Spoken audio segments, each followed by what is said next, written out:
Hello friends আজি মই আপোনালোকৰ ওচৰত জলফাইৰ জ্বলা আচাৰৰ ৰেচিপি এটা লৈ আহিছো। তাৰ বাবে মই ইয়াতে 1 কেজি জলফাই লৈছিলো আৰু এইখিনি মই ভালদৰে ধুই ঠাৰিবিলাক এৰুৱাই দি সৰু সৰুকৈ কাটি লৈছো আৰু প্ৰায় 4 ঘণ্টা মানৰ কাৰণে নিমখ হালধি সানি ৰ'দত দিছিলো। এতিয়া আহক মই আচাৰ কিদৰে বনাম দেখুৱাম। আচাৰ বনাবৰ কাৰণে মই প্ৰথমতে মছলাখিনি তৈয়াৰ কৰি ল'ব লাগিব। তাৰ বাবে ইয়াতে মই 3 চামুচ চাহ খোৱা চামুচেদি 3 চামুচ গোটা ধনিয়া দিছো, 2 চামুচ গোটা জিৰা দিছো, 3 চামুচ ইয়াতে মই জনি দিছো আৰু ইয়াতে মই 3 চামুচ চফ দিছো। এইখিনি আৰু 3টা শুকান জলকীয়া দি এইখিনি অলপ জুই ভালদৰে শুকানে ভাজি লৈ গুড়া কৰিব লাগিব। এতিয়া মই এটা কেৰাহী বহাই দিছো আৰু ইয়াতে 2 কাপ তেল মই গৰম হ'বলৈকে দিম।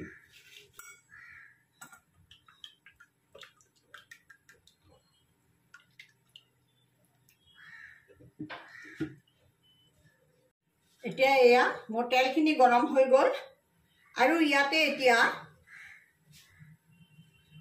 মই অকণমান পাঁচফোৰণ দি দিম।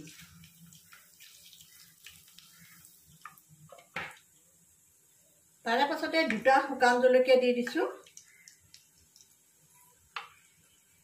আদা অলপমান লৈছিলো, এই আদাখিনি থেতেলিয়াই লৈছো। নহৰু অলপ কাটি লৈছো। এইখিনি অলপ সময় ভাজিব লাগিব।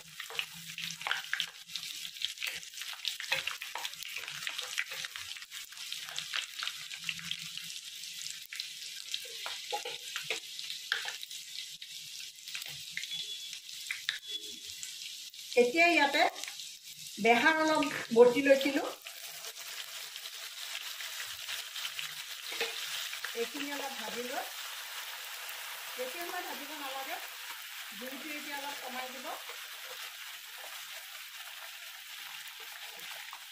আৰু ইয়াতে এতিয়া এই জলফাইখিনি ঢালি দিছো।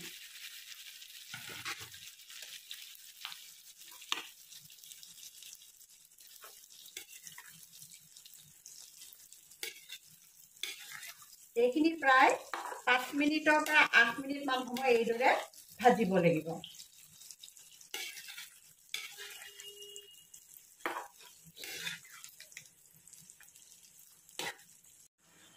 এইখিনি প্ৰায় 4 মিনিট মান হৈ গ'ল ভজা। এতিয়া ইয়াতে অলপমান চেনি দি দিব, 2 চামুচ মান। ইয়াৰে পাছত কাশ্মীৰী গুড়া অলপ দি দিব কালাৰটোৰ কাৰণে আৰু ৰঙা জলকীয়াৰ গুড়া 1.5 চামুচ মান দি দিব। হালধি মোৰ আগতেই দিয়া আছিলে, গতিকে এতিয়া অলপ হালধিটো কমাই দিছো আৰু নিমখ অকণমান দি দিব।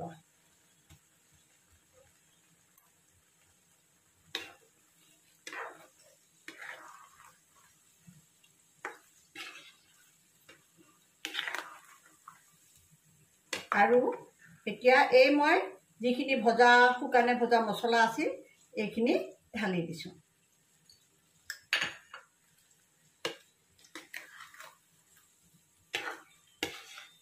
এইখিনি আকৌ প্ৰায় 4-5 মিনিট মান সময় এইদৰে ভাজিব লাগিব।